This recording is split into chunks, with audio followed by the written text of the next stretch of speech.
Hey there, gorgeous gays! Version 2 here with Drakengard, the world's greatest game that has ever existed. And that is still too loud. That is still too loud.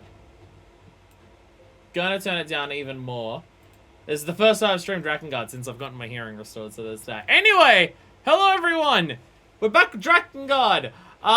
Today's goal is weapons and endings. I have no idea how much of all of that we will get done. But our goal is weapons and endings. Not all the endings, because we're still going to do weapon stories. So any weapons that I get today, I'll have to unlock the weapon stories for that off stream. So the final ending and the weapon stories can be another stream. We're going to see if we can get that far today. If we were going to do that, we would need to do every weapon and then all of the other endings, of which I believe there are 3 that we still need to do. And however long that would all take, and now I can barely hear the game. And now I can barely hear the game. You're gonna hear my windows boong a few times, and I'm sorry for that. But, so, we're currently in a free expedition. A system that I was using ever so slightly last time, primarily for the Colosseum down here. Because it was the fastest way to get a bunch of kills, for leveling up some of the weapons at the very least. So, it turns out there are like a shitload of weapons to get in free expeditions, and then there's also a shitload of weapons to get in the normal levels. We're gonna start with the free expeditions because I know I don't have any of them, whereas for the levels we're gonna have to go through and actually double check all the weapons to see when we have them, which I'm going to guess we have basically none of them. So this list is just in any fucking order, it seems. The list is just in any order. So we're just going to go through the list and just do it in the order that this list for this guide says. So we're going to start with Death Dance, which is free expedition, Castle of the Goddess. Oh, I guess it might be in order of levels then. It might be a level in order of levels then. I was thinking this was Castle of the Goddess, but that's Sky Fortress. That is Sky Fortress. So we go into the Castle of the Goddess. In the sky, kill all enemies. Start with ground turrets first, then the balloons. Cool. Okay, so we go into the sky, we kill all enemies, start with ground turrets, then the balloons. I have this worry that every single free expedition will have at least one weapon based on this list. Free expedition, the Castle of the Goddess. The enemies control the castle, grow stronger and stronger. Destroy the gathering swarm. By the way, this is the thing you can do for free expedition. You can choose which level evangelist to do. I don't know why you would never choose the final one.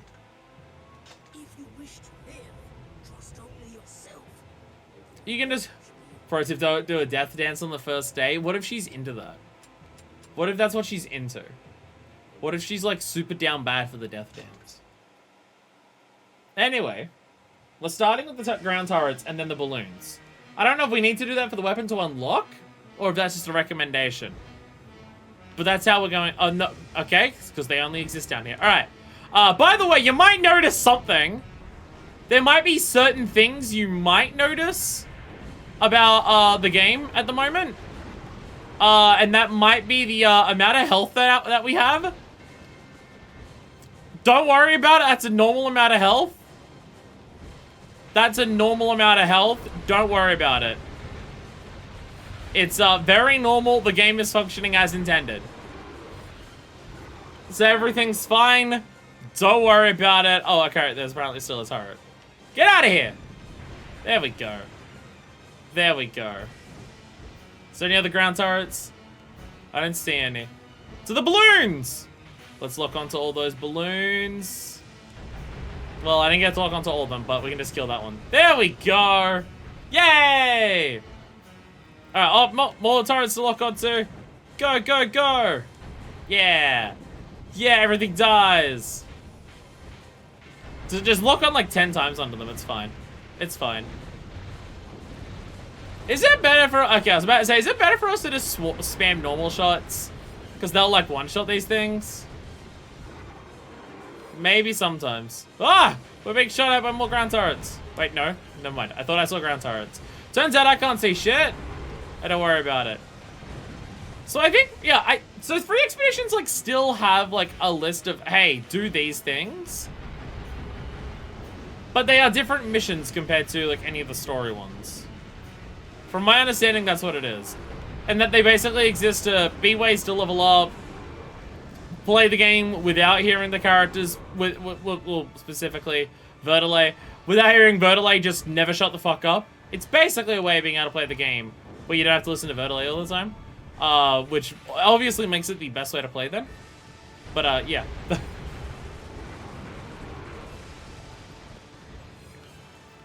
Because they are different. Because, I mean, if you want to do the normal ones, you can just choose them from the story list. But, yeah. We can also just do expeditions and just go for it. And just get new things. And again, I think looking at the list... Fine, boom.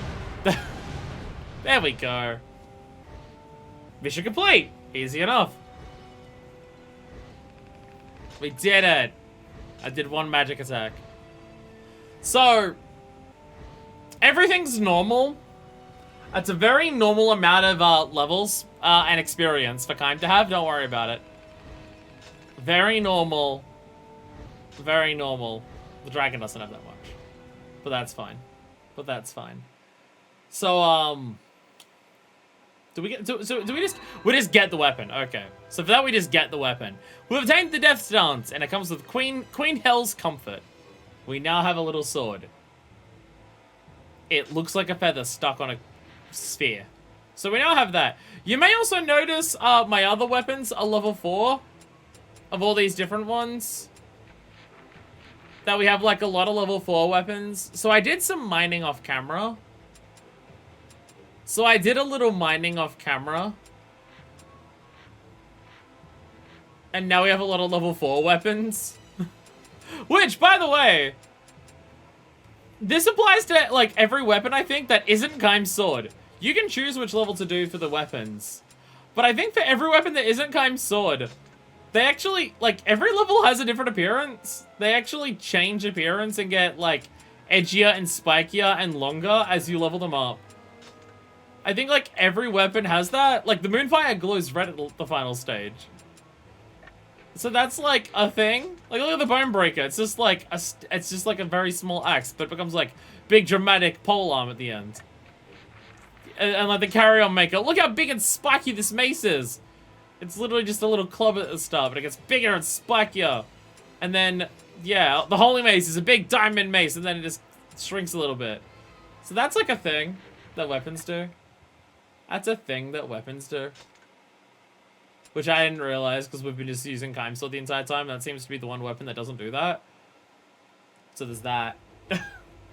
So, you know how we've been using that cheat to just have infinite health, because fuck this game and I don't really care. After the last stream, we had more of a discussion about it. And Varlin from the stream chat, or Furion if you're in the Discord, got me another patch for cheats for this game to go even further beyond just infinite health. We have infinite XP. I did one mission, and Kaim leveled up 70-odd times. And I had to sit through Kaim leveling up 70-odd times. The experience bar had to fill, and it filled about 70 times. So that happened. So that's why our health bar is the way that it is. If you kill one enemy with a weapon, it just gets it to max level immediately. It just immediately becomes level 4. We also kill everything in one hit. The infinite experience in the killing in one hit with the dragon, that doesn't apply. But on the ground as Kaim, we kill everything in one hit now. So there is also that. So, you know, we're doing well for ourselves. We're doing well for ourselves. Anyway, pre-expedition, Castle the Goddess, Castle environs. Kill all the troops in the Northeast Valley. The chest will appear behind the building. To the Northeast Valley we go. So we're slightly powerful. Is the main thing. Herm's Finger, which is somewhere around here. This is apparently the most powerful weapon in the game. But we do have that equipped. Mainly, I just want to equip Death Dance over something. I don't know what thing... What is Herm's Finger? Not that I think strength matters at this point. Oh, that's the gut sword. That's the gut sword. Yeah. Yeah, it's the gut sword. It's apparently the strongest weapon in the game. Though when we kill everything in one hit, I don't think it matters. But I will equip the death dance, because fuck it. I can show you how ridiculous it becomes when we start killing shit with it. So we're just gonna go around and get all the weapons. Which the game has so many fucking weapons that I really don't think it's necessary, but you know, it's fine. Is this the one? Yeah, it's a death dance. Oh shit! Oh no, that sounds bad. Stab. So, just as Hideo Kojima intended. Oh, that's the valley. Okay, it's an entirely, like, separated thing. Okay. So, you'll notice, yeah. So, you know how we just got this weapon? So, if I go to status now, yeah, it's just, it already says, you can see at the top there, Death Dance, 0 kills. It's already maxed out. It's fine. Oh, also, yeah, for some reason, number of attacks is max. I don't know why. Number of attacks is already maxed out. I don't know why that one needs to be maxed out, but there's that. So that has also happened. So yeah. I don't know functionally what that mod does, what that part of the mod does, but you know, it's fine. Alright, okay, so we're gonna fly over this way. Can I fly over the water as you? Yeah, I can. Perfect. Get off on that little island. No, it's literally not marked on the map. Boo! Can't go exploring. So anyway, we're going into the valley. That's not the valley. It's the next one over. See, my thing is, I don't know why the different weapons... Jesus Christ. You see everything blow up. Why do the different weapons exist? Why did this many of them exist? I guess is more so what I'm asking. How do you flip as the dragon? There it is. L1 and L1 together. Jesus Christ. So, yeah. So even this, I'm one-shotting them. Though that might just be because I'm a level 3 dragon. I don't actually know. That one I'm not actually sure of. But if everything dies, and hell yeah. So we're just gonna go around and just slaughter everything. Bam, bam, bam, bam, bam! Yeah, fuck yeah! Hell, oh, look how strong we are! God, could you imagine doing all of this? Like, without this? Could you imagine doing this without having, like, infinite one-shots? Hey! Treasure box has appeared. It's a treasure box. That is health. Okay, it's behind that. I did say, oh yeah, it appears behind the building. Okay. Run, Kime, run! So the thing is, we still have to, like, finish the mission to actually get it, is the issue. So we do have to, like, finish all the missions. If we leave now, I don't think we keep the weapon. At least I'm fairly confident of that, because I'm pretty sure if I go here, it's to quit. Your current game is not saved. So we do, so even grabbing that, we do have to, like, actually finish them. So, again, maybe it'll be a little faster because we have access to one-shots, but it's still going to be a lot. We basically have to replay the entire game twice because we're going to have to do all the free expeditions, and then we're probably going to have to redo most of the story missions, too. I mean, the main thing that makes the game take long is how long it takes to kill everything. Travel time is decently bad as well, but we can just fly on a dragon for a lot of it. But kill times of just stabbing everything forever is really what makes the game take as long as it does. So hopefully it's okay if we just like do this and just one-shot everything. Again, we may not have the time to do it all today, but we're going to make our start. Now, could I gather these weapons off camera? Yeah. But then you wouldn't see it. And, fuck it. If I'm gonna sit through this, I'm gonna make you sit through it, so. This is the experience of Drakengard. And clearly what I care about showing you is what the intended experience of Drakengard is. Clearly, that's what my LP is about. Playing this game as intended and showing you what that is like. So I need to make sure that you see it all. God damn it.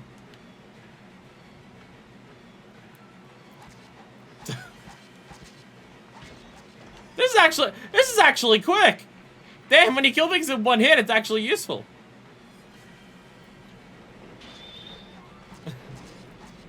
When things die in one hit. So I think this is meant to be the strongest weapon. That is so slow.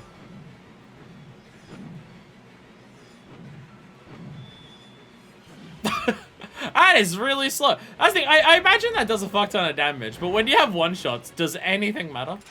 Does anything matter about weapon strength when you have one-shots? Probably not. Though it does look ridiculous when you're flying on red and that giant sword is sticking out. It is pretty good like that. So, yay for that. This mission's already taking too long. It's fine. It's fine. It's fine. Burninating the countryside. There we go. Okay, kill them and reclaim the castle for the Union. That's inside the castle, so maybe that's the last bit. Maybe that's the last bit. So the thing that scares me is that, honestly, even just doing all the free expedition ones could be like an entire stream. That's what worries me, is that getting every weapon could just be so fucking long. Like, okay, where was that thing? Where is it? Death Dance. It's fast attacking, so I want to use it. Okay. You're not the ones we care about. Who do I care about? Oh, wow! Oh, no, that was a run attack. By the way, there's running jump attacks. Hell yeah. Apparently, running jumping has an actual specific attack. Like how you have the stab when you run an attack. Apparently, that does change if you jump into it. Okay, so that's 5 minutes. So, you know, this will only take forever. It'll only take forever. Alright, now we go into the next level. As I said, I'm pretty sure it's going to be every level. We have obtained the weapon Hunter's Joy. It has Galier's Hoof. And there we go, level 1 to level 4 immediately. Level 1 to level 4 immediately. And see here, you can see clearly how it changes. You don't get to see the intermediate levels, but hey, don't worry about it, it's fine. Alright, Hunter's Joy, equip. Okay. I want to keep this because it's half decent. We're just gonna, fuck it. I don't even have Kime Sword on right now, do I? Okay, I'm just gonna replace it over this. Every time we get a new weapon, we're just gonna put it on immediately so I can play the game less off stream by just always using a new weapon and just getting max experience for it every time. You know, if we just do that all the time, I might actually not even need to play it off stream at all. Unless there's levels that have multiple weapons. I guess that could be possible. Choose your destination. Alright, now we go into the castle keep. Enter the southwest stairs on the first floor and kill all the enemies in that room. The chest will appear in there. Alright, sounds good. Sounds good. Southwest? Southwest stairs from the first floor. Okay. They did something. Oh, I am... Their grip on the castle. Scatter them all. Am I? Is this the roof? A surprise attack from within the castle. Okay, yeah, we're at the end of the castle. That's the room where you meet Furigo. Okay, so we're doing this backwards a little bit? Okay. Oh shit! Yeah, we go about this backwards this time. Okay. Dead. Yeah, I was long ago there. Alright. Is this the new weapon? Yeah, Hunter's Joy. Perfect. There we go. Easy. Alright, stab everyone! Yeah! Stab everyone! It's hard to build up magic when everyone dies instantly. Normally you build up magic by just farming people's lives, but harder to do that when everyone doesn't have actual health amounts. Because you just kill them instantly. Our health bar looks so ridiculous right now. Kill the commanders as the reinforcements arrive from outside, okay. Was there any more to kill upstairs? Oh, they're like in a separate section, okay. Okay, we have to work out how to get up there, okay. So they're just fucking everywhere, okay. I am noticing that this mission has a half-an-hour time limit. So this is just kill, you have to kill them all in a time limit. I think last time my time limit was like 15 minutes though, so it's a bit generous here. Alright, ow! Get out of here. Damn. Well, we need to go down to the first floor anyways. We will need to go down to the first floor. Ow! To go up some stairs. Unfortunately, we don't have a cheat to stop myself from being staggered when enemies hit me. Unfortunately, we don't have access to that. So, we're still going to be constantly cock-blocked by everyone slash thing as we run around. But fortunately, we do also just have the access to do this. So this might actually just be the fastest way to move through areas when there's a lot of enemies. If we just do this, that might actually just be fine. As I said, playing the game as intended. So fucking intentional to play the game this way. Rah! Rah! Rah! Rah! Ow! Okay. I got my head slightly clipped there. Ow. Get out of here! Get out of here! Am I going the right way over to this? Yes, I am! We'll have to kill them all anyway, so might as well do it as I'm walking past them. Ah! Ah, shit, I missed you. Die! There we go. I just have to make sure I don't actually accidentally kill them all before I get the weapon. That's the main thing. Actually, this should take me downstairs. This should take me downstairs, right? No, that's upstairs. That is upstairs. Actually, that might be where I need to go for the other one. I have no point of comparison considering how little I saw you play this game. We're playing super normally right now. It's definitely normal. It looks intended to be definitely intended. All these enemies are definitely meant to die in one hit. And I'm definitely meant to have infinite health. And I definitely, if I played the game normally, would have this much experience and a health bar that reaches my kill counter. Definitely all normal. It's not like killing bosses in this game, or like the enemies that have target over their head, would usually take like 4 or 5 of these combos or anything. Like full completed combos. Not at all. How do I get back downstairs? That's on the outskirts, isn't it? Now that I think about it, I think it's on the outskirts. Ow! Dick pricks! Get out of my face! Get out of here! Swear to God, the near ending better be worth it for this. See, we can start unlocking the other normal endings as of already now. I have no idea what any of the endings are.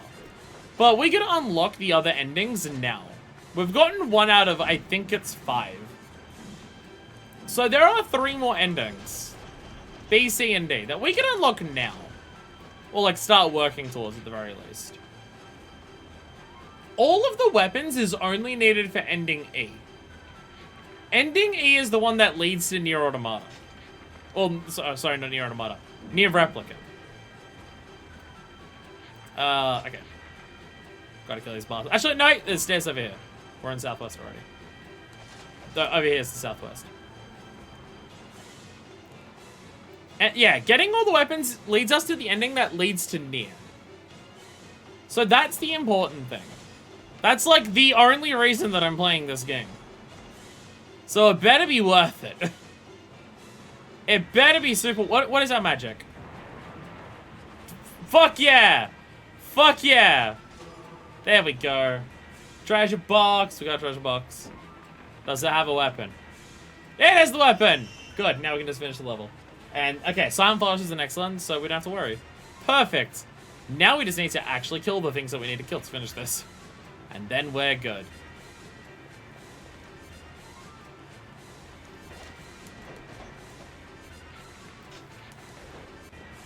Because, like, I know some aspects. Like, I've never seen the ending of this game that leads to Nier. Or if I have, it was so long ago that it would have been before Automata came out that I don't remember it. But I do know, like, the idea of the ending, why it leads to Nier.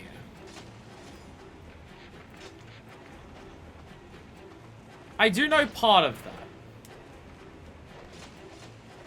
So it's just a case of how does it get there and what happens.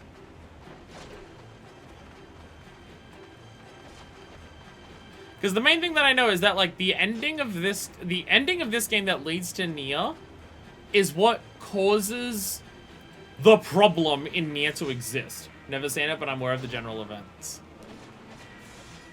Well, I think my main thing is just like I'm planning on playing Nier in the future. So if you're watching all of this and you have no idea of any of them, I don't want to spoil Nier. But basically, the world of Nier has a problem that causes the events of Nier to go into motion. There is a problem facing the world, and people do a response to that. And it is that response that is like the event that leads to the events of Nier and everything that happens in it. And I know that the cause of that is the ending of this game that leads to Nier. But I just don't remember how or why. I know how to describe it more specifically than that, in terms of I know the name of the thing that the ending of this game, what it causes, but I don't know how or why it causes that. Is more so the thing. I don't. If I've seen it or read about it, I have forgotten since. As amazingly cryptic yet excellent way to put it. Exactly. Again. I've seen it, but I don't know the general events yet. Like, I know the ever-loving fuck out of Nier. And by that I mean I've played it and, like, completed it. And then, like, I've done all the endings in, Nier. And not Replicant. I've not done the new stuff in Replicant. I've not done the new stuff in Replicant. I'm saving that for when I LB it. And I've done all the endings in Automata. In terms of, like, focusing on extra... Ooh, Robber King. And also... That weapon barely changed. That weapon barely changed. But yeah, like, I know Nier. Though all the side interstitial stuff, I try to ignore, because I don't like most of it, I'll be honest. People talk about how it's just like, oh, Nier is wild, because, like, everything that happens is canon. The stage play is canon. The books are canon. And every single time I read any of it or look at the story for any of it, I don't like it. So I kind of just try to ignore it. But this is literally what causes it Nier to exist. The ending of this game is what causes Nier to exist in the way that it does. So it's my due diligence to do that. And then also apparently Drakengard 3 is just actually good. Still jank, but it is apparently just actually good based on what people say.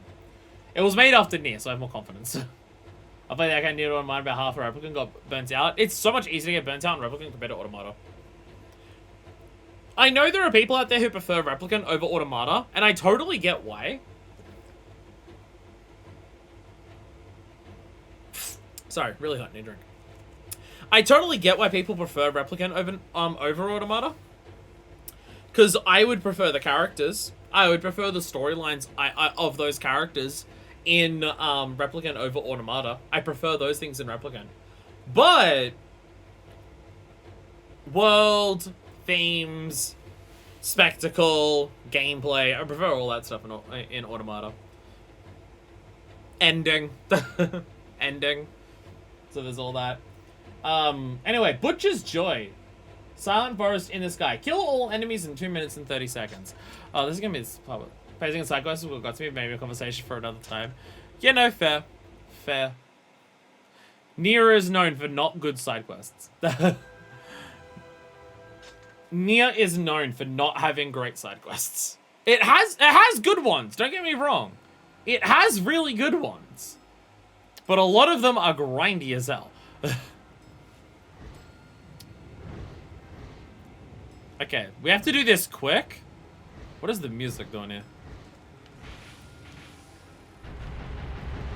So the problem is that the aerial stuff is the thing where I don't have the extra strength, like, already unlocked. I need you to stop focusing on the thing that's dead. It is apparently not dead. Why'd you fall then if you're not dead? Drakengard's this real long bad Nier side quest. Basically. Okay, there we go. Die! Die!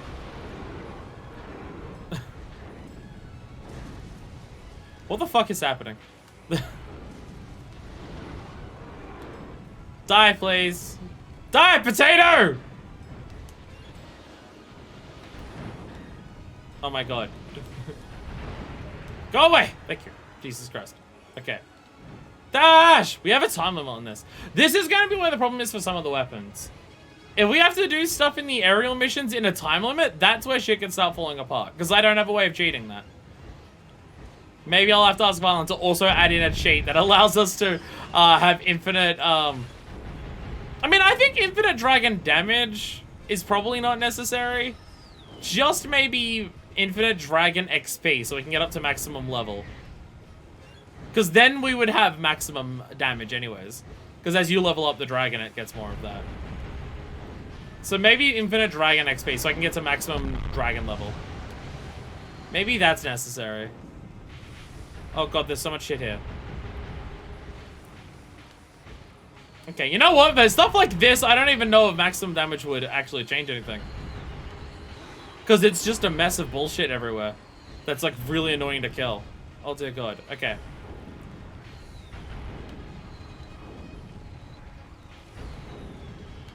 How's there more? Oh god, there's still so much. This was 2.5 minutes I had to do this all in. I have 2.5 minutes for this shit? Are you serious? There's so much shit. There's so much shit. Look at it all. There's shit everywhere here. Go away, bats. Okay. Okay. Did we do it? Ah! Come on! Okay. So this is gonna suck. So this is gonna suck. This is gonna suck, the big fat one in the sky. God damn, okay. So we have to do that 11 seconds faster. So we have to do that 11 seconds faster. Again, I don't even know if maximum dragon damage would actually help there. The problem was locking onto enemies. Fuck. Okay. How about a cheat that makes the time never go up in missions? How many different ways can we fuck this game over? How many different mods do we have to introduce for me to consider it not miserable to play this game? How do we make it so the game's just boring, not miserable?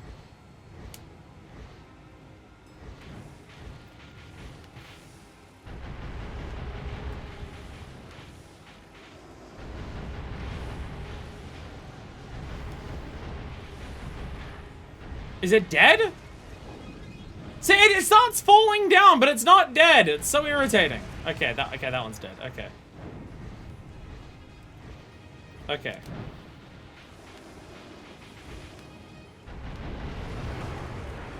Okay, well, that went much better that time. That went much better that time. Okay. I did use a magic attack on this group of enemies, I think. So we're gonna not use it on this one, because this one's gonna be not that bad to take out. Where we definitely want it for some of the future ones. Possibly even multiple in some of the future ones. Oh god. Oh god. Oh god. Oh god. I really heard pain in the bedroom. I don't want to be fucking miserable in the bedroom.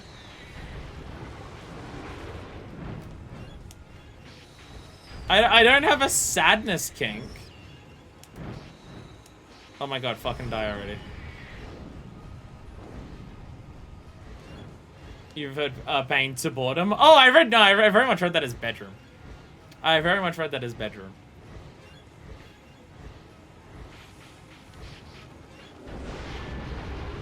I know how to read, don't worry about it. Okay. Vine Boom! Vine Boom Mark 2! Get another one in! This face is really annoying, so I'm just gonna fucking cheat it. The entire thing. There we go, perfect. There we go. You know, I was about to make a joke. I was about to make a very funny, hilarious joke about the idea of just like, what if there are people who their kink in the bedroom is being, like, unsatisfied? Like, they actually have a kink for just being miserable and sad in bed. And then I realized that actually is a thing. I'm pretty sure there are people out there who, like, specifically their thing is, like, being blueballed and stuff, so... I swear to god, this one bat doesn't die. Please, let that be fast enough. It's falling down to the ground and dying slowly. I swear to god. Ah! God, this game game sucks!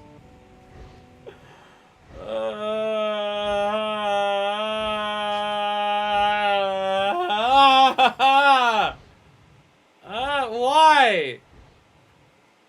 You have to, like, do this fucking perfectly. You have to be so on point with this. You just have to actually kill everything, like, in one swoop without having to double back on anything. Ah! I'm already mad. I'm already mad.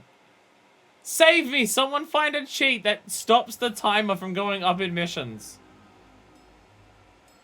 It's not quite the same as boredom being one's king. What's a better king to have? Being dissatisfied in the bedroom or being bored in the bedroom? Actually, I'm pretty sure. No, never mind. I'm pretty sure being bored while having sex is a kink. Isn't that like literally the whole idea behind like the free use like stuff? Isn't that literally the same idea as that? I remember seeing people just like getting annoyed and irritated because they're just like, why is there a brand of porn where the whole thing is that the guy has sex with the girl and the girl's not into it? She's just there doing like her own thing and the guy's having sex. Why is this like, why is this a thing? So never mind. Boredom is also, really anything you can think of. There is no limit, really. Anything can be a kink if people are horny enough.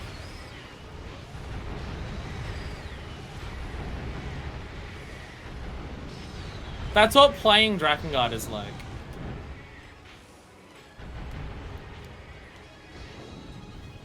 Please tell me it died. Okay, good. Oh, we're fucked already. Where the fuck are you? Alright, we're fucked already. We need to quit. Just quit. Just quit. We're not gonna make it. Emotional sex is the fetish, but it's usually the fetish of the person that isn't emotionalist. Why?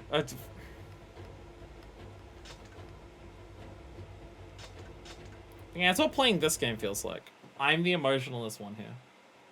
And the game's just fucking me.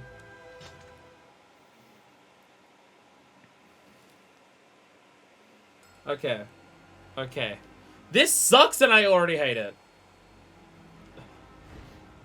Okay, you know what we actually need? Infinite dragon magic. That is, okay, the actual cheat, infinite dragon magic. That's what we need, because then I can spam vine booms.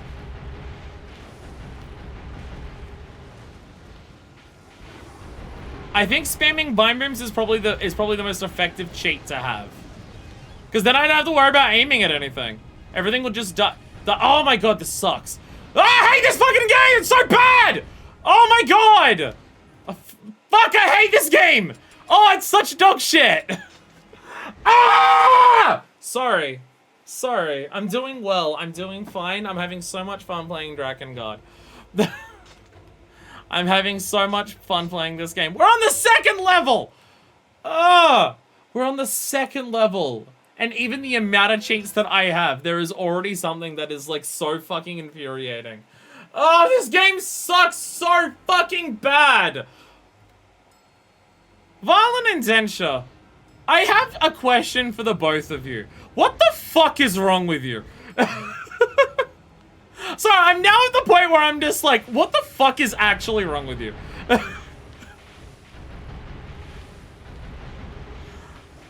I've just gotten to that point where I'm just like, no, no, no. You need to be examined.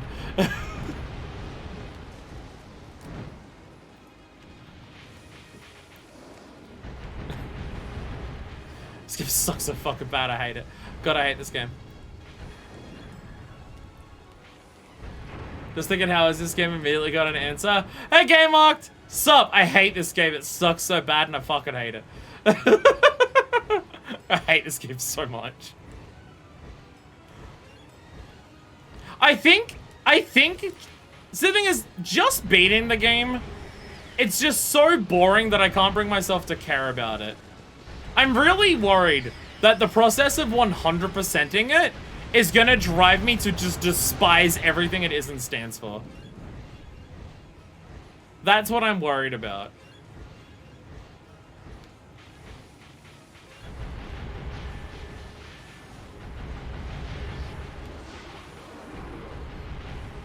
Okay. Just trying to make sure I have enough magic to just kill everything else. I don't want to stop using magic because then it's harder to gain magic afterwards. Because more things will be dead.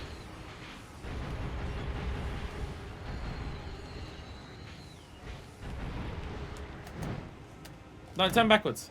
What are you doing? Okay. This game sucks and I hate it. Okay. Kill a bunch of shit. Kill a bunch of shit again. Okay, please, for the love of God.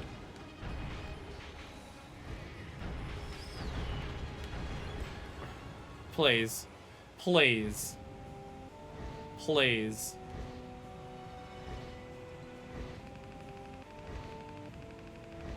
Thank God! Okay. So these timed missions are gonna be hell. These timed missions are gonna be hell. You have to be so on point. Like, it really is. You have to be locking on consistently and just never stopping. Getting, like, perfect lock-on shots. Which the controls do not allow for that very easily. I like the Dragon controls in normal combat. Unfortunately, the biggest issue they have is the fact that they just decide where your camera's going to look, and you can't really choose that. And sometimes it'll do that in a way that the game just says, fuck you, and it doesn't want you to do anything and win. Alright. So, we did a flying... I unlocked one from before, so I haven't actually used that one yet. Alright, we're gonna have to get rid of this one. Because we've still got another level 4. Yeah, we've still got another level... Yeah. Yeah, we haven't used the Robber King yet, so... Still have to use that one. Welcome to the stream, by the way. Hi. Have you seen any of my other VODs for this game? I have very strong opinions on it. Actually, no, that's a lie. I don't have strong opinions on it, and that's part of the problem. Elf Village. Cross the bridge and head south to find a bunch of enemies in our narrow strip of lands. Okay, kill them all and find the chest at the end of the strip. Okay. Okay, I think trying to 100% this game is going to be the thing that turns it from this game is so boring and I just don't care to I actively hate it. Way behind on probably the past year of your content. Understandable. I put out a lot. Play too many games I have to avoid spoilers for. Understandable. Very understandable. Wait, where am I going? Wait, where am I going? Cross the bridge. Okay, there's the bridge. Head south, find a bunch of enemies in a narrow strip of land. Okay, that bridge, south to a narrow strip of lands. This one down here? Land next to the river? I'm gonna assume it's over there. Yeah, I always get angry at myself because I never upload, because I never stream enough or upload enough. But, I do actually do a lot. I do actually play a fuck ton of things. I don't know where it's...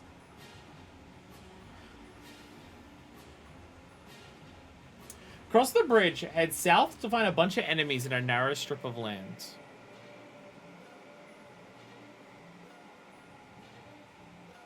This is the bridge.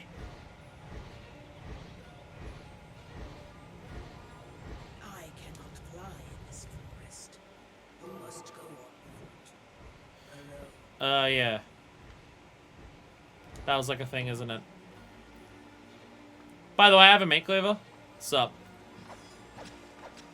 So I'm starting on TikTok, in Tears of the Kingdom. Too many games to play. There's a shitload of games. Sorry to discuss support. Any plans to play 16? Not at the, not currently. Just because there's too many other things. Playing 16 is more so a case of, at some point when schedule clears up a bit more, I'm just going to put out a vote of people just telling me which Final Fantasy game they want me to play, of, like, the mainline entries. And I'll just play whatever. Whatever people want me to play, I'll end up playing. Is more so the current plan.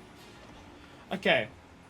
Cross the bridge, which I just did. Head south, find a bunch of enemies in a narrow strip of land. It doesn't... The map's not saying there's any enemies down here, but maybe they only appear once you go down here.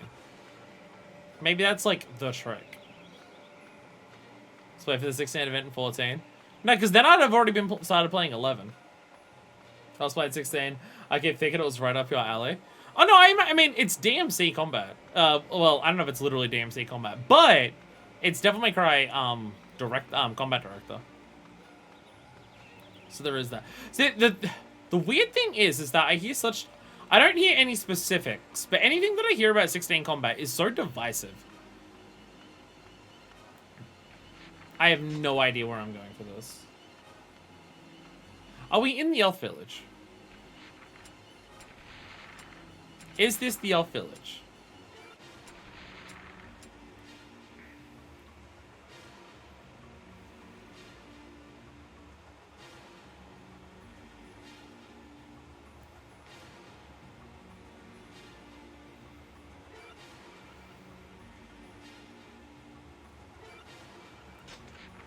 I have no idea where it wants me to actually go. I have no idea where I'm actually going for this weapon. Cross the bridge, head south, find a bunch of enemies in a narrow strip of land. We crossed the bridge, we headed south, this is a narrow strip of land. The problem is that there's no fucking enemies here?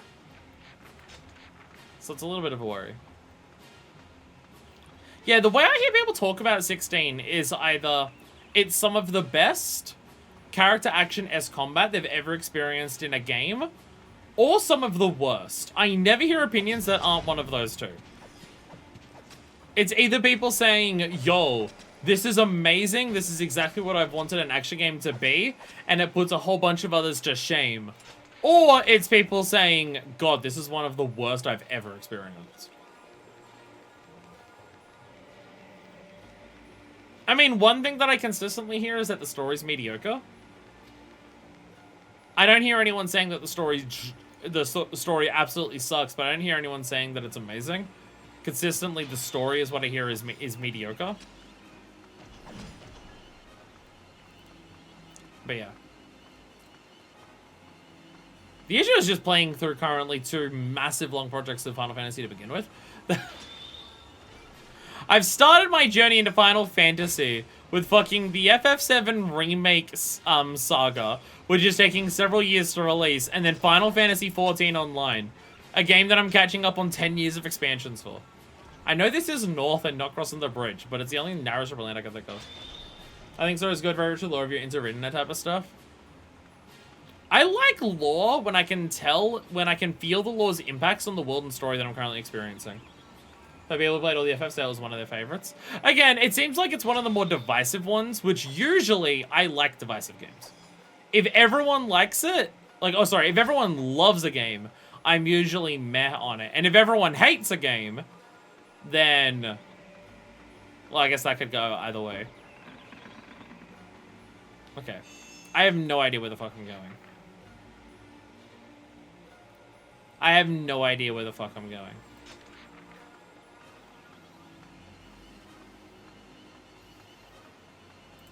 I'm just gonna quickly Google a different... Okay, Drakengard, Victor's Spoils.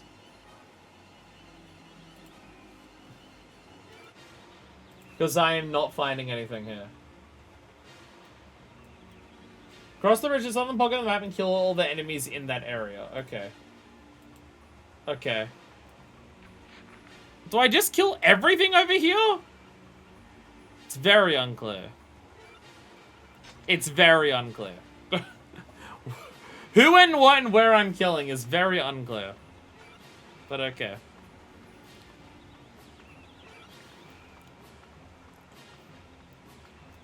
See, part of my legitimate concern is just, what's the experience of going to other Final Fantasies going to be for me coming from 7 and 14? I mean, to be fair, I have concerns about what the rest of FF7 is going to be for me after playing 14, so there's that. There is that. I'm not saying that me playing 14 immediately means that every other game that I play is at a disadvantage, because every game that isn't 14 will now have Con is not Final Fantasy 14. But I'm sure it will be fine. It's funny, if you praise Neo Automata for its combat, when I played it, I thought it was very mid. No, it is. No, it absolutely is. The thing is, it depends on where you're coming from. if you're talking about Nier Automata's combat compared to Nier, it's a big step up. It's a big step up. But the combat of Automata is by far the weakest part of Automata, which is funny because the weakest part of the original Nier is also the combat. So there is that.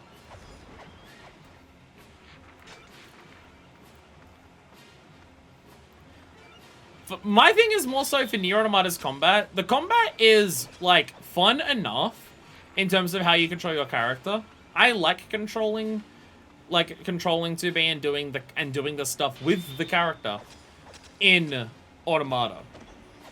It doesn't, like, I could do with some more tech, but it does have tech there that you can work for and do cool shit with it. It does exist.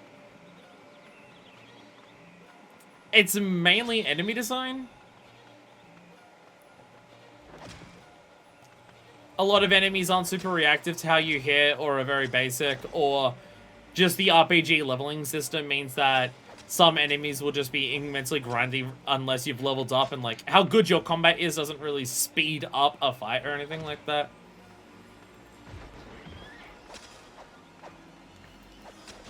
Like, I definitely don't think the combat system overall in Automata is bad or anything, but if you're comparing it to like other character action games, or even just like Platinum's titles before Automata, not after, but before Automata, then I definitely like would consider it's just like, yeah, no, they've definitely done better before.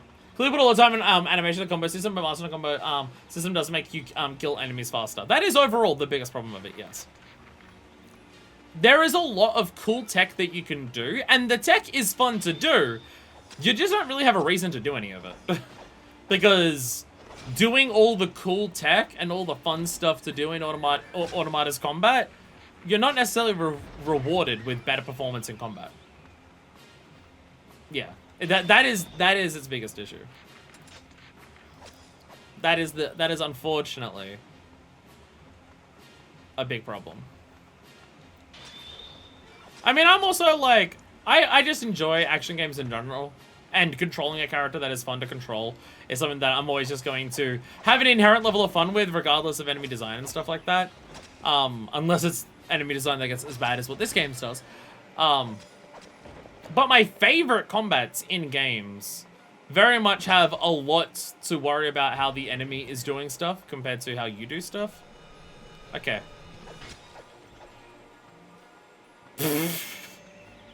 Fuck yeah. I killed you instantly. I don't know what I'm doing here. Okay, I'm gonna have to look this up again. Victor spoils Drakengard. Because it is just not showing it. Okay. How do you get a spear? Kill it. Okay. Send the other direction. I recall the map's upside down, north is downwards. Yeah, I'm aware! I'm aware of that. I'm aware the map is upside down! The problem is, you're just gonna be over here.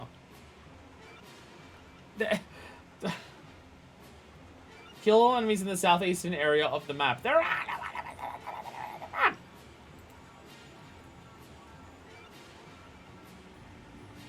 This is so bad. I hate this. I hate this. Where the fuck is this weapon? All the guides are bullshit and garbage, and I hate it. I hate it. I hate it. I hate it. I hate it. I hate it. I hate it. Kill all enemies in the southeastern area. Do I just have to kill everything over here? Like, everything over here? Does just every cunt have to die? Is that literally just the whole thing? Just kill every motherfucker in this entire zone? Does it count this entire section of the map as southeast?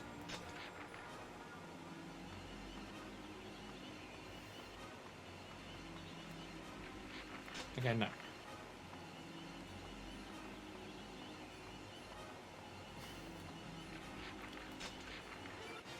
This isn't even like a game thing. This is a guide thing.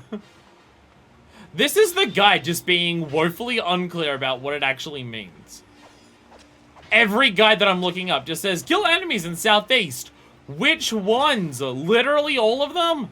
And also, if you mean all of them over here, then don't refer to the entire area as southeast, because I'm going up to the most northern part of the map, and if you're still calling that southeast, then you're fucking dumb. So do you just mean everything past the bridge? Is this what you mean?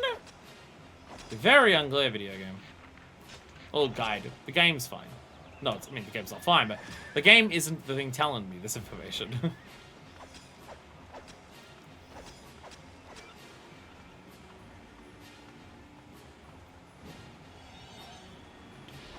Huh. Huh. Okay. Maybe this is the best weapon in the game?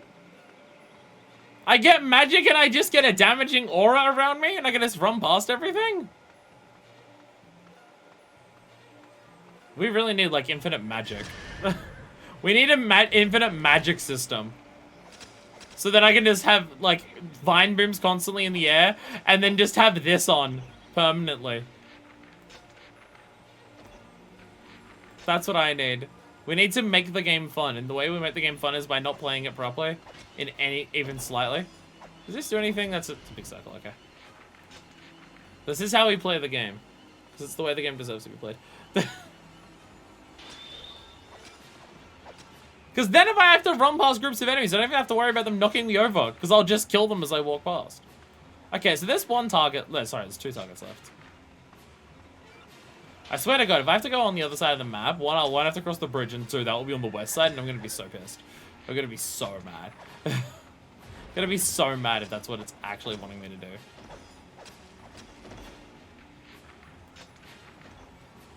I don't want to kill the target in case killing the target ends the mission, and these are every enemy. So we're just going to try and kill off all of this. Okay. There is seemingly no enemies left other... No, sorry. There's some over here. Okay, that's every fucking enemy past the bridge dead. That is every single enemy past the bridge dead. Except for this one. If this ends the mission, then fuck. Ah! Ah!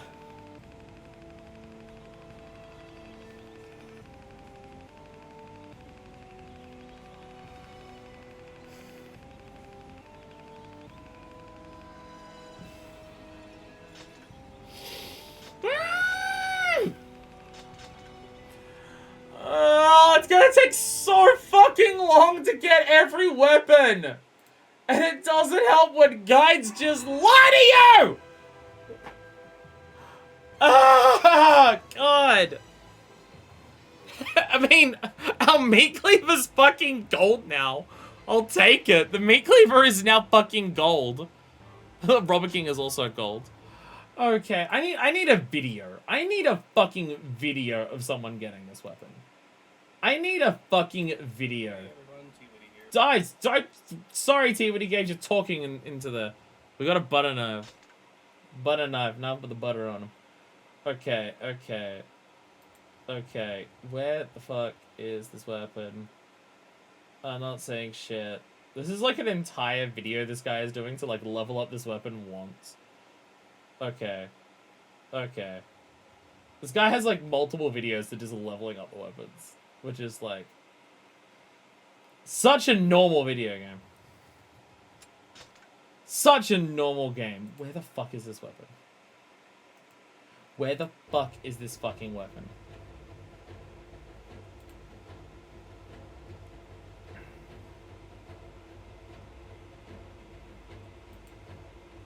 Where is this fucking weapon?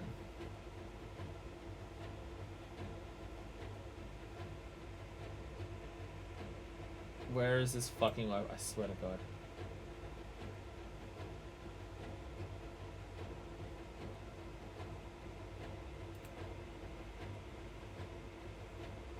Where the fuck are you on the map? I can't say shit.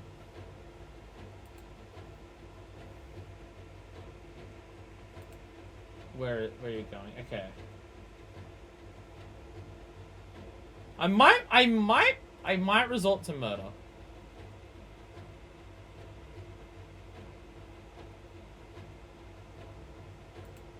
I might be resorting to murder. Someone may actually be dying. I think someone's actually going to die. I think everyone who writes guides online, I think all of their lives are forfeit and they're all going to die. I think I'm going to have to kill literally all of them as recompense for their crimes.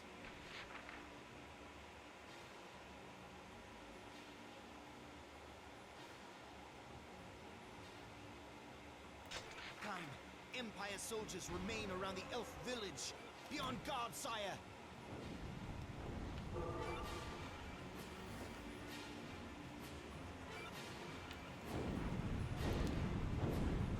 I hope people describe Watch Dogs Legion in a way to describe NES combat. You can examine any NPC hack their phones to learn about their lives, find a way to recruit them and can eventually control them, but it's kind of pointless and all NPCs play the same. Yeah, I get that. I get that. There's definitely elements in Nier Automata where a couple exist when no point in engaging with it. Yeah. No, that's totally valid way of describing Automata. No, it is. It is.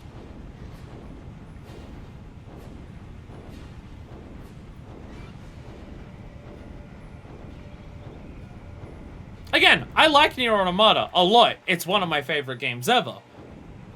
I'm not going to deny that the combat's the weakest part of the game, though. It's definitely better than the previous game. But the combat of the original Nier is also the weakest part of the original Nier, so... there is also that.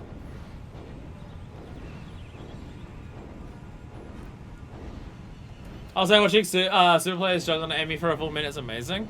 Yeah, again, like, yeah, if you want to make combo mad videos, that's where, like, you can show off that Nier Automata has tech. It's just, you don't need any of that to actually, you know, beat the fucking game. None of that matters in terms of beating the game. I'm beginning to suspect this weapon doesn't exist.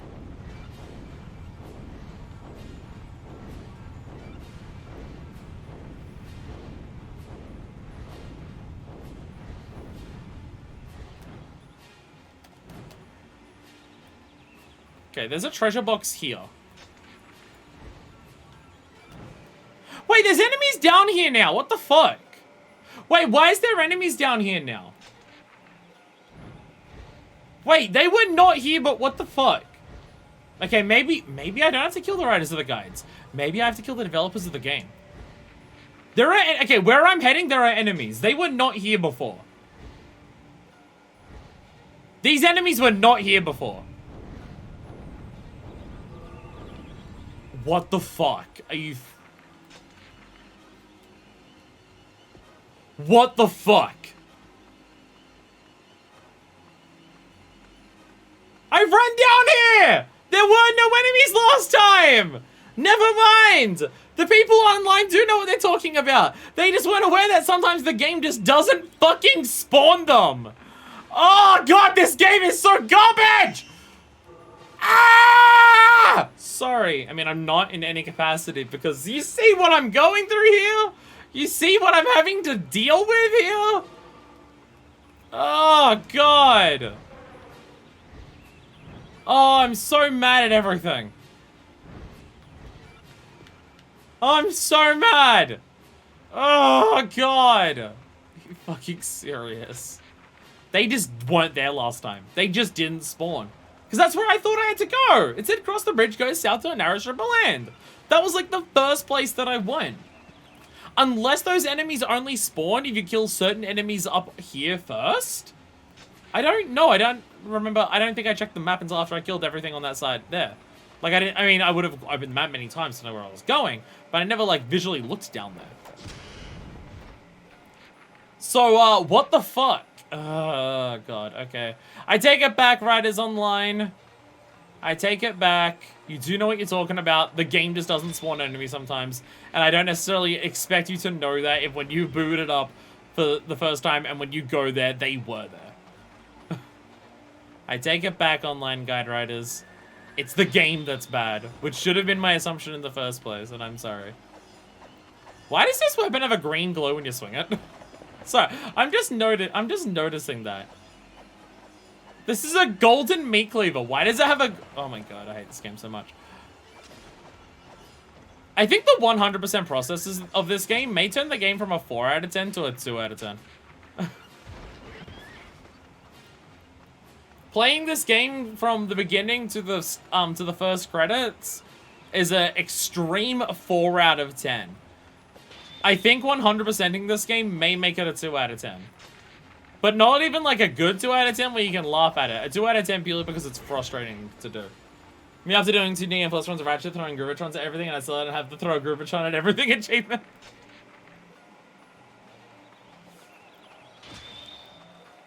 I gotta catch up on Ratchet games. The Ratchet games that I've played are so fucking haphazard.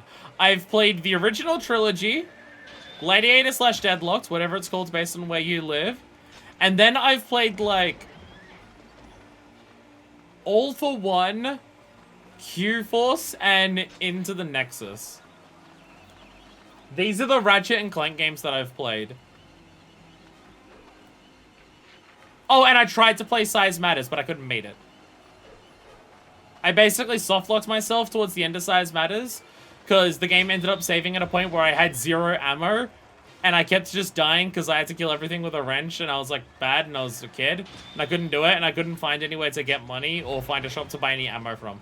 So I know I never beat it. But that's my play history of, the Ratchet and Clank games. Actually, wait, was it All for One? My brain's saying it's All for One, but I may actually be wrong. Playing Nexus out playing Tools of Destruction is definitely weird. Yeah, no crack in time. No Tools of Destruction, no crack in time, none of that. There's like a mini trilogy there. Love the loud sounds of this dude here. Anyway, to the victor goes the victor's spoils after it finally fucking spawns. We got it. I got it. And now I can equip it. There we go. I'm keeping the golden meat cleaver on. Its magic is too good. I'm now not even sure. Okay, now I'm gonna because it will give me a break to not play this game for a second. Ratchet and Clank series. What on earth is the mat on my table doing? What on earth is it doing? The mat on my table's fucked. Ratchet and Clank series. I'm now not sure if it was All for One.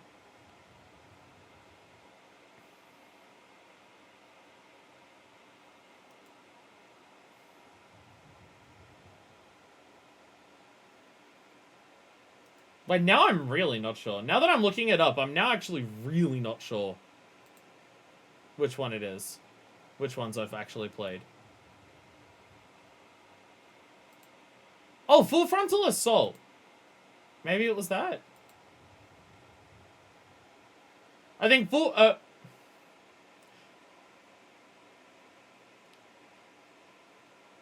wait, maybe, no, okay. Because it was like a trilogy in a row. Full Frontal Assault is Q-Force. Oh, okay, so it is that, okay. Okay. Okay, so yeah, then All for One, Full Frontal Assault, Into the Nexus. I think it's that then, yeah. Because it was kind of like the trilogy after A Crack in Time.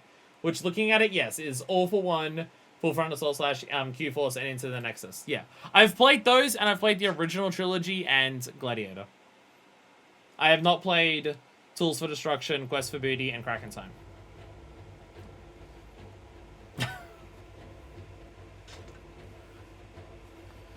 The mat on my table, the mat that covers my table is getting really disjointed and bad right now. And I don't know what it's doing, and I don't know how to fix it. You play the spin-offs at atypical games.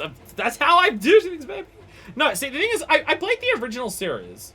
I played the original series, like, when it came out, basically. I was on the PS2 playing the first 4 games.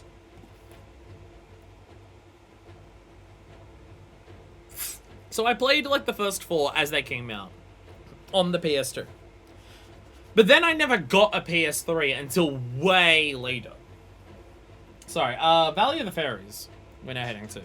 Valley of the Fairies, kill enemies around the shrine in the corner of the map. The chest will appear inside the shrine. Okay. Shrine in the corner of the map. We'll just go to there. Yeah, I never got a PS3 until way late. And by the time I had gotten a PS3... I already put all that stuff. I think by the time I got a PS3, all of the, like, that trilogy had already come out. And so me playing... The wizard Wizard. Shrine in the corner of the map. Is that this one over here? I'm just gonna go to there because there's no enemies glowing there. Priests gather along the river. So I'm just gonna go there first. First to attack. Just gonna go over there and hope for the best. Yeah, that seems to be right. So yeah, I didn't play like the PS3 games when they started coming out and stuff. Oh dear God. Okay. I'm gonna need these wizards to get off my deck. Can I even run to where I need to go from here? I can. Alright, guess we're running!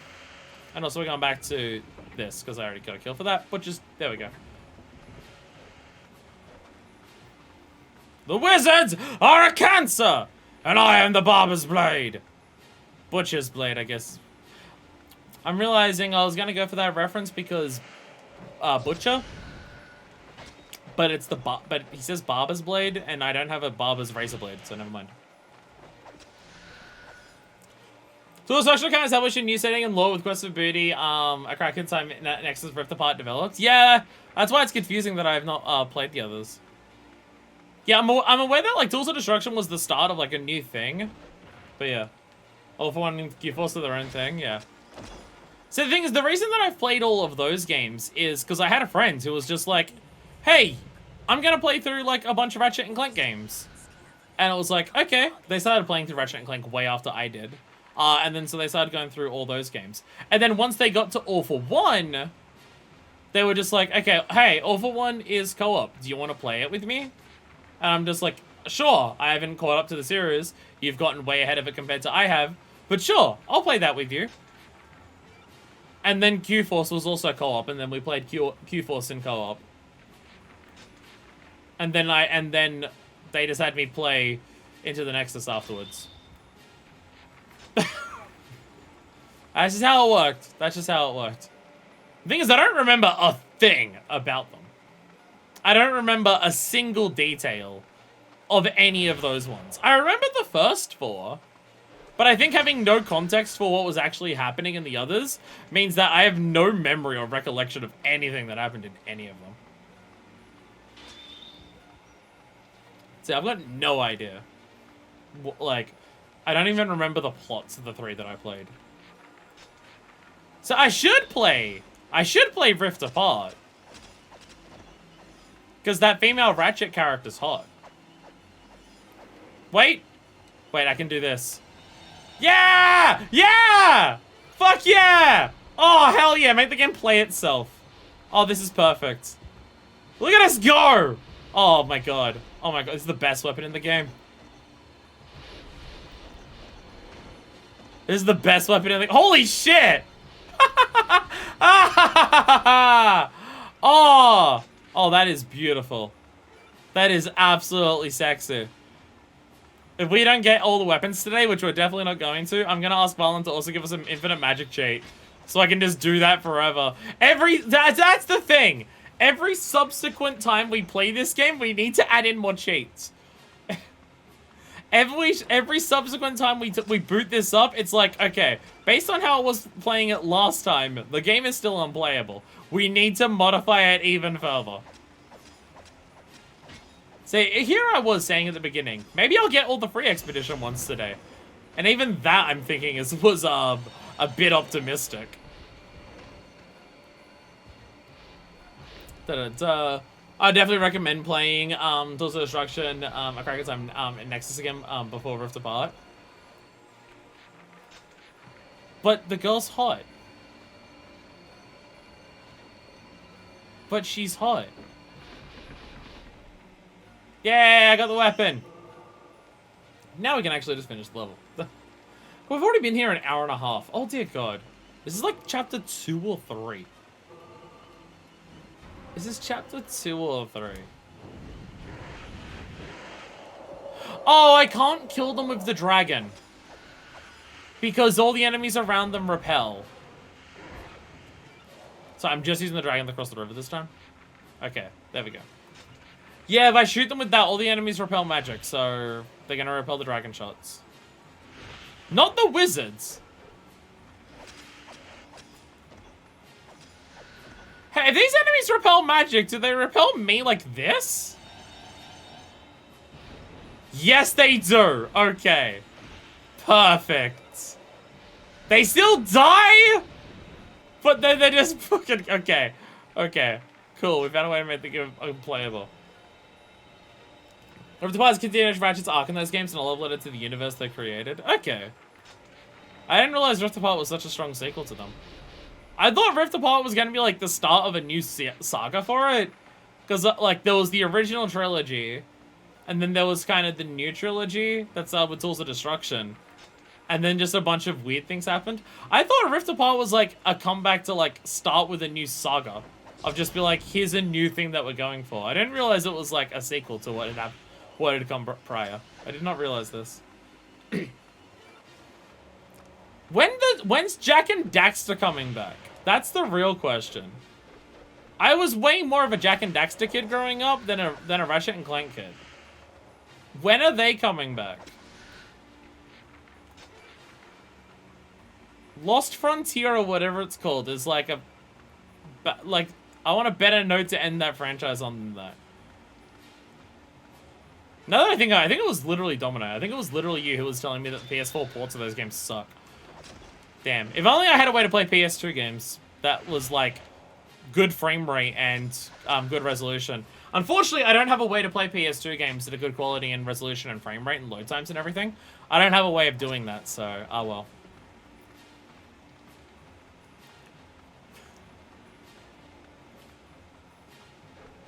Don't worry, no one knows. Jack 1 and Jack 2 are now playable on PC. Yeah, but that means I gotta wait for Jack 3 and Jack X. Okay.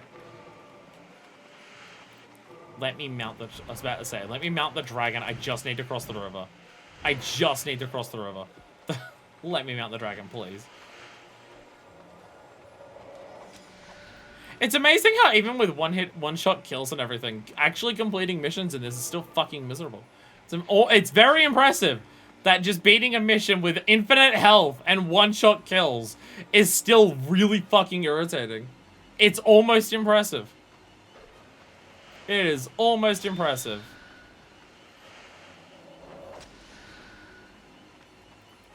I may have been a naive fool thinking I'd actually get every weapon today. The plan for today was every weapon and ending. That was the plan today. I thought being able to kill everything instantly would mean it wouldn't matter, but unfortunately we still get staggered, so we're still slow, and the maps are still way too massive, and I have to run around and kill like a billion things anyways. Yeah, Jack's coming back because the story was a big mess. Nah! Jack is Ma! Don't worry, that's normal. Jack is a Ma, and that definitely makes a lot of sense, and is definitely normal, and totally wasn't the reason that the next 2 Jack games that were released had nothing to do with that, and were just, racing, and, exploring a new place that's appeared. Don't worry about it, it's totally normal. That was like a normal thing to happen.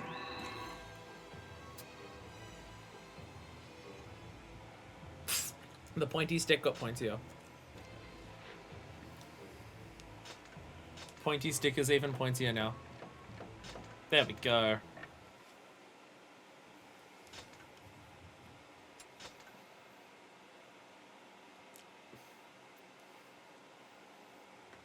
Didn't Jack also kiss someone who wasn't Kira at the end of 3?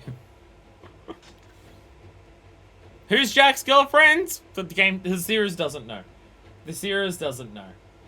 Anyway, we're moving on to the next level. The Desert of the Moon! I clearly had cool ideas about the setting, but the plot of every game was an afterthought. Don't worry about it, it's fine.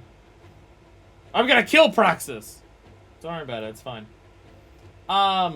You can tell, Jack 2 especially is so fucking mid-2000s. It's very funny. It's so funny. It's so funny how blatantly, obviously early to mid-2000s Jack 2 specifically is. Oh god, I have to kill all the enemies in 3 minutes. Magic attacks aren't allowed, and I have to kill everything in 3 minutes. Ah! Why? Okay. Desert of the Moon in the sky. I'm not allowed magic attacks, and I have to kill everything in 3 minutes. I can't even mod this to be easier unless we mod out the time. I only did the other...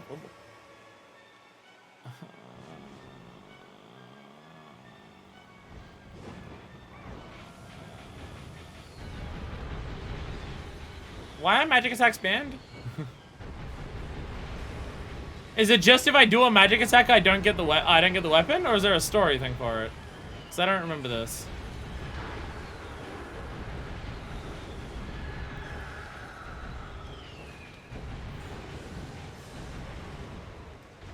Jak 2 is blatantly GTA inspired, Ratchet Gladiator is blatantly Halo inspired. Everything's normal, don't worry about it.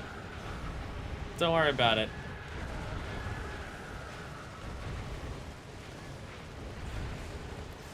I just thought of this mission. I'm really being. I'm feeling very attacked right now. Motherfucker, please get it. Okay, go, go, go, go, go. Again, it says magic attacks aren't allowed. Is that just if I do a magic attack, I don't get the weapon? I never really played GTA or Halo. I didn't play much Halo. Played all the GTA. By the way, GTA 6 trailer. I have no comments on it because I didn't watch it. As someone who played as much GTA when I was younger, it's amazing how no interest I have in the idea of a GTA 6. God, this is the mission where they're asking me to not use magic attacks? Look how many fucking enemies there are! They just don't why? This I can't use magic on? Are you serious? Look what I'm having to contend with here! No magic on this? Fuck you! So, I'm just swooping like this.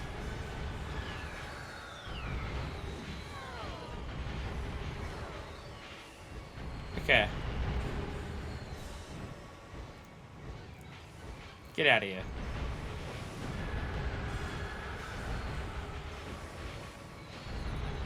Okay.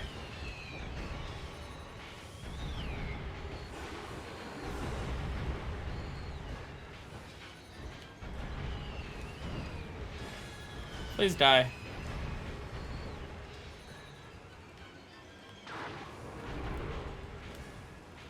Please die. Please die. Is that all the enemies?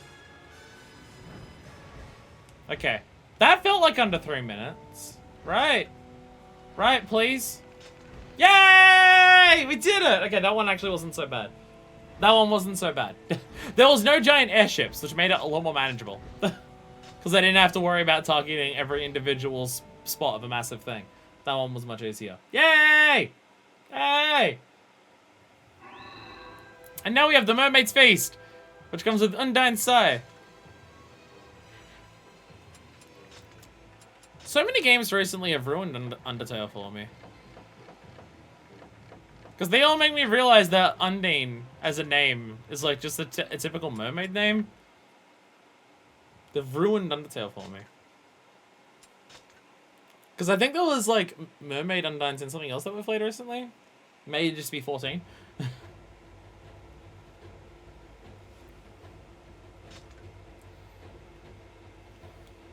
Okay. Temple of the Desert. Temple of the Desert. Oh, fuck this fucking game. Oh, fuck this game. Oh my god, you're fucking serious. Oh, actually go fuck yourself. Oh, I hate this game.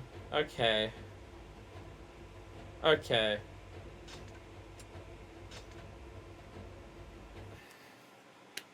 Does anyone want to take a prediction of what we need to do to unlock it for this?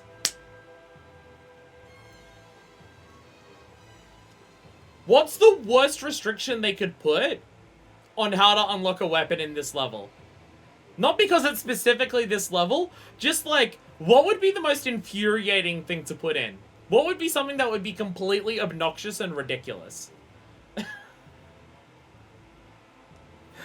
Oh, fucking god, kill me.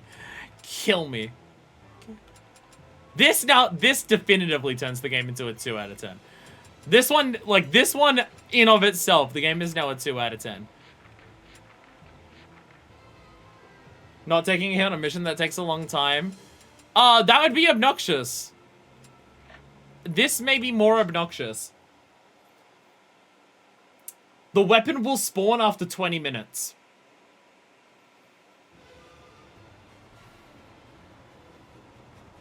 The weapon spawns after 20 minutes. It's just straight up that. Waiting a long time was my other guess. Verdelay, shut up! Oh, God. Verdelay's back. Empires gather its forces, the outpost there. Scatter them so the army can rebuild its strength. Wait 20 minutes and then look for a chest inside the jail in the southern part of the map. Okay. Just so I have something to do in that time. We're killing that, and then we're gonna go down there. Okay. And we want to open the map as little as possible, because opening that doesn't make the time go by.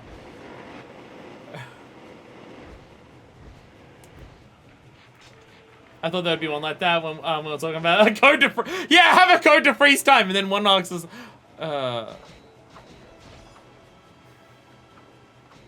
yeah, of course. Let's have a code that freezes the time. It's like the game fucking heard me say that. So the game is just like, oh, you want a code that freezes time, huh? Well, fuck you.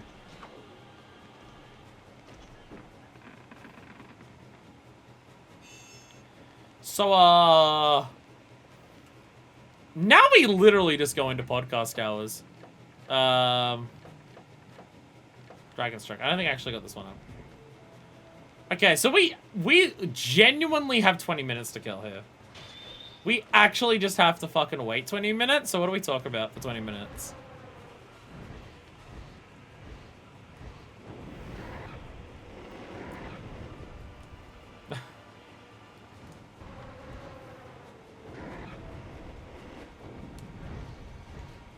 This thing, and also, we can just go around, like, killing as many enemies as we can.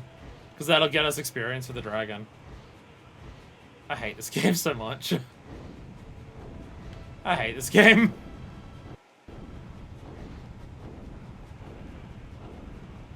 This one turns the game into a 2 out of 10. Because it is literally just the game saying, waste your time. How the fuck would you find this out without a guide?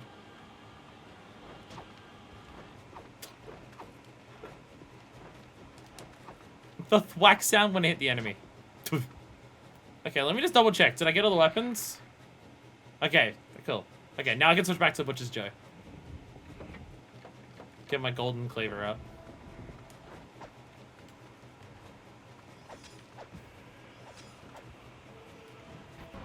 Alright, AMA time. Da-da-da, there we go. Was that everything here? Okay, yes. Alright, now I was gonna kill a bunch of shit like this. I remember I couldn't beat a mission in Sims Hit and Run as a kid, so I put a cheat to make my vehicle invincible. The next mission asked me to bump into a vehicle to destroy it. You can't save if you've used the cheat. Oh no. Oh no.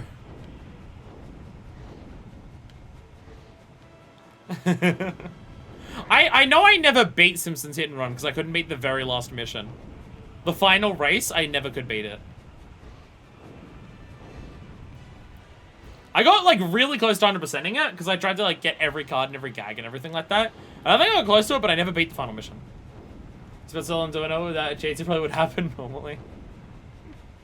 What's my favorite food? Chili. Chili. I always say chili. I don't know strictly if a bowl of chili, like chili con carne, I don't know if strictly that is my #1 favorite food. Because I would say there might be foods that I would enjoy more in the moment if I'm in the mood for them compared to a bowl of chili. The reason that I say chili is my favorite food, though, is one, the chili that I cook I absolutely fucking love, and that is just generally, like, among tastes, one of my favorites. But it's kind of like how I say Captain Morgan's my favorite alcohol. If I'm in the mood for something specifically for alcohol, I might prefer it over Captain Morgan. If I'm in the mood for something specific for food, I might enjoy it more than chili. But I will always be in the mood for chili. No matter how many times I have it, no matter how many days in a row I've had it, no matter the circumstances, how I feel physically or anything like that, regardless of what I've eaten beforehand, I will always be in the mood for a bowl of chili. I will always have it, and I will always love it, and it will never be a thing of, I don't really feel like it today, and then I have it, and I'm just like, it's nice, but it's not what I'm after. Because there'd be some foods that I would absolutely love, but I could not have. Or, like, I would really only want if I'm in the mood for it.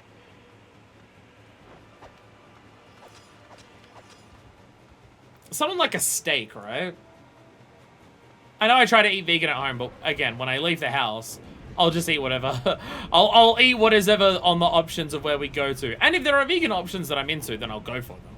But a whole lot of places don't have that, especially in Australia, so I just have to eat meat anyways. Like, if I'm in the mood for a steak, and then I get a really good one, I will love the fuck out of it. But I could not always have a steak. Like, if you gave me a steak when I wasn't in the mood for it, I would kind of be bored of it. Whereas I would never have that happen with a bowl of chili. Most of my things that I say are my favorite foods are all things that fall under that category. Because the others are also, like, noodle soup and curry. I mean, in general, most of my favorite foods are just bowls of hot brothy things. Like, if it's just a bowl of hot brothy stuff, that I will always love. I'm always in the mood for basically anything for that. Noodle soups, stews. Though Australian stews, we don't really make milk-based stews the way, like, Americans do. So stews here are normally, like, gravy-based or, like, savory stews. However you want to call it. But that, noodle soups, curries, chilies, any bowl of hot brothy stuff are always the things that I say are my favorite foods. Because I'll always be in the mood for them and I'll always love them. And they are just genuinely things that I absolutely love the flavor of immensely. It's just maybe if I'm in the perfect mood for a steak, I may enjoy it over having a bowl of chili at that time. But I would only ever want the steak sometimes. If that makes any sense. But I do love chili. I do absolutely love chili. I have spent quite a few years perfecting my homemade chili recipe in terms of how I make my chili con carne. Because it's very, very specifically tailored towards my very specific flavors, so it's very, very atypical for a chili con carne. But I personally love it. Because it is vegan, though I do use a savory mince vegan food replacement. So I'm trying to get a lot of dragon kills because dragon kills will level up our dragon attack, which will make some of the time stuff easier in the future. While I'm here and we have the time to kill it, fuck yeah, perfect. Let's go through the alley like this. How many more minutes do we have to wait? Oh god, it's not even been 10. I could bring up my recipe. I have my recipe written down. If literally even one person mentions that they're interested in knowing what my specific chili recipe is, I could read it out. We do have literally 10 minutes to fucking kill. Because, I mean, like, I also make curry at home. But I'm not going to turn around and say my curry recipe. Because my curry recipe is just a curry recipe. Well, 2 different curry recipes that I found online merged together and very slightly adjusted. And I just found it from Indian cooking websites. So I'm not going to turn around and say that that one is my curry recipe. Because, no. It's an actual Indian person's curry recipe that they made.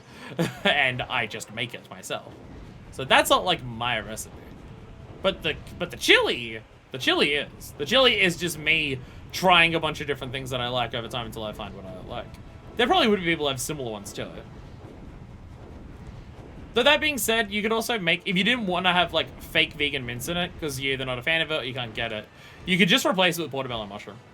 You could just replace, I gotta be careful, okay, the last orange ones are around here, so don't go inside and don't kill anything in there once we go inside, until the time limit has passed, because they're our last things to kill.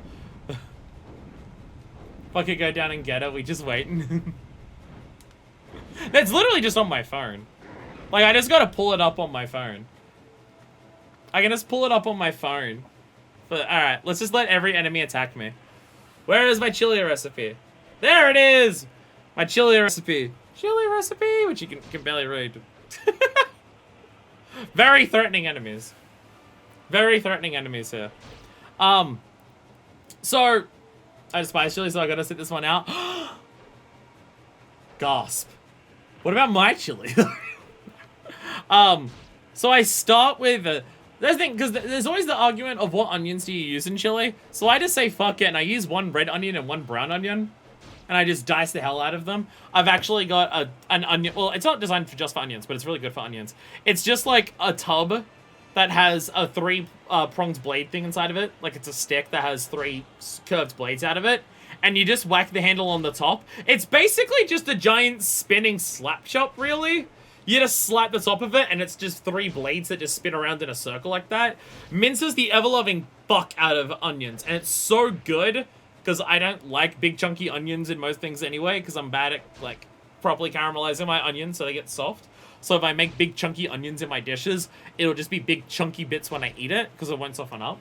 Because I'm really bad at caramelizing my onions.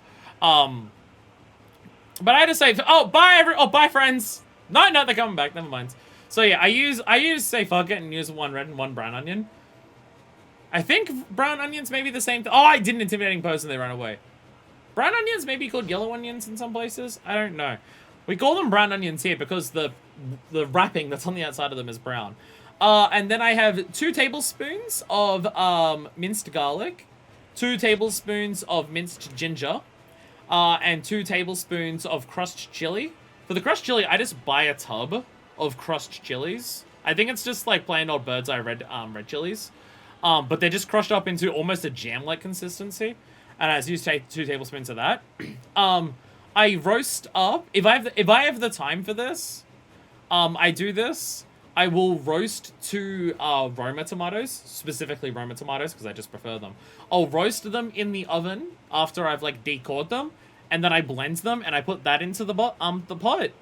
If I'm lazy, I just use tomato puree instead. I also don't have a blender right now, so I have to like properly mash them up and get all the skin to be mashed up too, because otherwise it's just giant chunks of tomato skin in my thing. And then for all of the spices elements that I chuck into the tomato and garlic, ginger, chili mince, it is specifically 3 tablespoons of soy sauce, 3 tablespoons of cumin, 2 tablespoons of Szechuan pepper, 2 tablespoons of smoked paprika, 1 tablespoon of turmeric, 1 tablespoon of thyme, 1 tablespoon of oregano, 1 tablespoon of mint leaves, 1 tablespoon of ground caraway, 1 tablespoon of ground coriander, 2 teaspoons of salt, and 2 teaspoons of black peppercorns. And then I just add in a liter of veggie stock to get a lot of liquid in there. And that's like the broth part. And then in there I chuck in, I don't know how much the measurements are because they're just the cans that I buy from the place that I go to. A can of red kidney beans, a can of black beans, a can of chickpeas, a can of lentils, and then I just use the packet of my vegan mints that I buy. Or you can buy a couple of portobello mushrooms, roast them in the oven first, rub some like oil and rosemary on the portobellos before you roast them, and then chuck that into the pot afterwards. And then the secret ingredient that I add in at the end is just an entire bottle of Frank's Red Hot Cayenne Pepper sauce. And then I just simmer that for half an hour. Yeah. And that's my chili recipe. That's my chili recipe. So there's like a fuck ton of different spices in there. And some of it may sound like weird combinations of stuff, but it is what I have found to be my favorite combination of stuff. Because I know a lot of people, for their chili recipe, they'll just use like 2 or 3 spices. And I have tried that. So I've just gone like, am I putting in too many spices into my chili? So I tried different combinations of like less of them and stuff like that. And I've always found that no, just using all of the ones I want to is actually best. I used to use liquid smoke, but I can't. These enemies have no idea what they're doing. I've tried to use liquid smoke in there, but I have not found a liquid smoke that I can buy that adding in a reasonable amount of it into the pot is like actually the smoke flavor that even breaks through all the spices in there. Recipe is much simple. Walk down the street for 2 minutes, order chili. So that's the thing, is that how many minutes in are we? Fucking god, we got 6 minutes. Is that seriously 6 more minutes? Oh god, we have another 6 minutes. Fuck this fucking game. The thing is, I buy chili. Well, when I was younger at least, I would buy chili a lot. I would buy cans of like chili that you just heat up in a microwave. If I went to a restaurant, I would buy bowls of chili if it was on the menu. And like, I'll still sometimes do that. But I will say, after making my own recipe for chili and adjusting it over the years to be so specifically what I want my bowl of chili to be, I prefer my chili over other chilies so much that I just can't have other, like, the others are just like so much less than what I want them to be.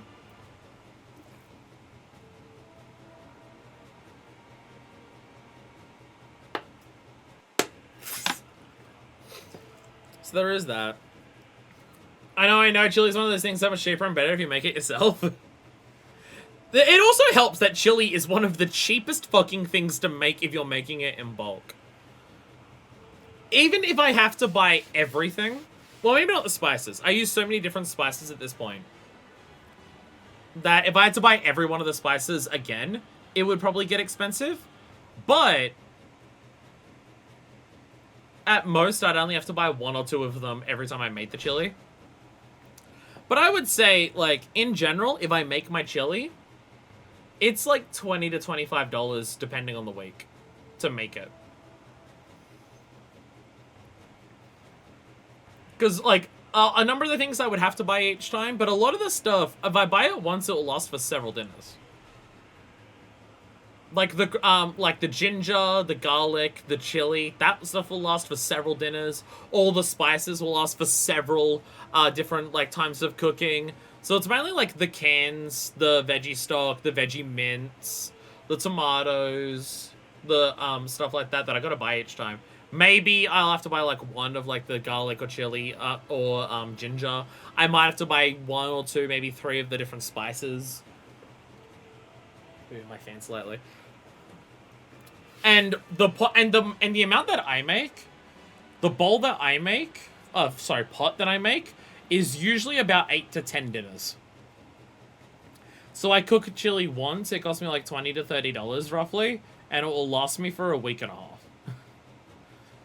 I really don't cook much, so I just have a bowl every now and then at Tim Hortons. I don't have a Tim Hortons because I'm not Canadian. I have not cooked dinner for a hot minute. If people remember me talking in the Discord about me wanting to make my pasta bake, I still haven't. I have not had the fucking energy to cook dinner recently. The thing is, I put so much effort into my days to prepare my lunches at the moment, and it's so hot and sweaty, and then I've been working extra, and then obviously all the stream stuff and everything like that on top of it. I don't think I've cooked for like 2.5 weeks. So my dinners have just been like fucking instant ramen or toast. I've had the energy to get out of bed recently. Well, I work 6 days a week, so I very much have to. And then I stream 14 on my day off, so I do that. It's also just, by the time I get to the end of the day, because that's also part of the problem with what I cook. Everything that I cook is a big bowl of hot, like a big-ass pot of hot brothy stuff, which, 1, makes my kitchen hot when I'm cooking. 2, requires a decent amount of pre-prep by just, like, measuring all my spices and, like, cutting up the onions and everything like that. And then there's the actual process of, like, cooking it. And is that it always takes, like, an hour and a half to cook and then, like, clean up the pots and everything afterwards. And so it's just, I have not found a day in the last, like, 2.5 weeks where after I do everything else I need to do that day, I'm willing to commit an hour and a half to cooking. Because I'm just like, it's either I'm already so exhausted because I've been non-stop all day, or it's already so late by the time I finished everything else that if I cook dinner, I will cook dinner, eat it, go for a shower, and then go to bed afterwards. So there is that. So that is part of an issue that I've been having. What are these enemies doing? Okay, a minute and a half. Okay. This game fucking sucks. I don't know if I've mentioned it. Have I mentioned that this game sucks ass? Have I mentioned that this game's dog shit yet? Because guess what? It fucking sucks. It's so bad. Holy shit. This alone definitely pushes the game from a 4 to a 2. Sorry, I'm just browsing Twitter now. Let's open up my other window. I'm now browsing Twitter.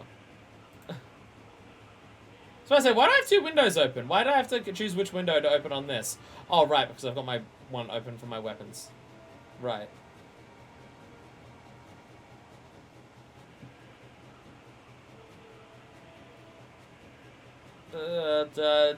People are talking about GTA 6. Do I care enough to even watch the trailer? I know I already said I don't. Should I at least watch the trailer?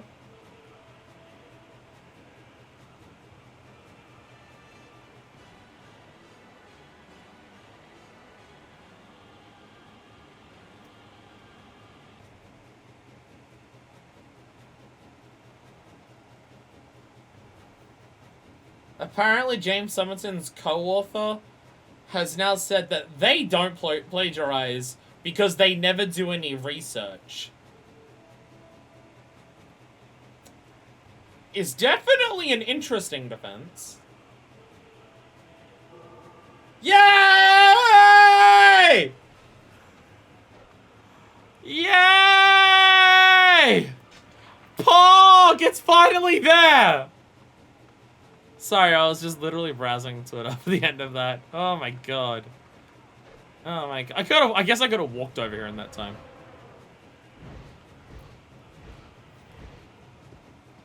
Okay, I don't want to kill any of them. How do I get inside? How do I get inside? Okay, you gotta go through the destroyed parts on the sides. Okay. Give me the treasure! Where is the treasure? Treasure's off to the side. It's in a jail. Is it in Ariok's cell? Is this it? There we go! God, this game sucks. How would you find this without a guide? Again, I know the idea is, oh, if you were doing it legit, it would take 20 minutes to do this. I don't know. I don't know. I don't know if it would take 20 minutes to do even this mission. It's not a ton of enemies. This game is so bad. You will die by me touching you. Yay! Oh dear God.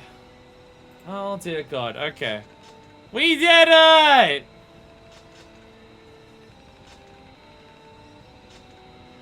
We did it! Whoa! Oh god, it's another Sky mission of killing enemies in a time limit. I think just every Sky mission is going to do this. I think every Sky mission is just going to be kill them in a time limit. We have Spite Wisdom. Jesus Christ! Jesus Christ, Mermaid's Feast.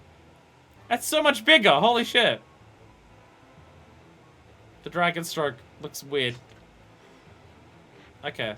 Is there any other... Okay, did we get every weapon up to level 4 so far? I think we have. If I get them all up to level 4 on stream, I don't have to play the game off stream, and that makes me pog. Spite's Wisdom. Okay, that's going to go over the Dragon Stroke. There we go. There we go. Alrighty. What a video game. What a video game. Best game of my life. Best game of my entire life. The Winter Wastelands. In the sky, kill all enemies in 3 minutes and 10 seconds. I hate this game. In the sky. 3 minutes, 10 seconds. At least I can use magic this time. Like, based on last time, maybe that's worse, because then it'll expect me to be fast, because I have to use magic. Alright, okay. There's descriptions for these missions. They're free expeditions. It's not even story. I don't care. I'm not reading any of it.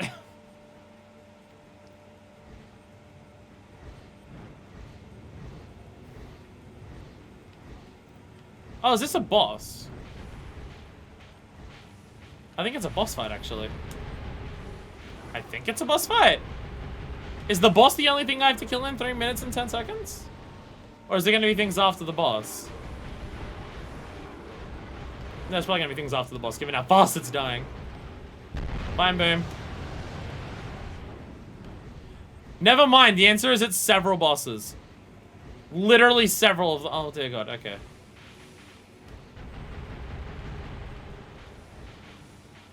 Okay.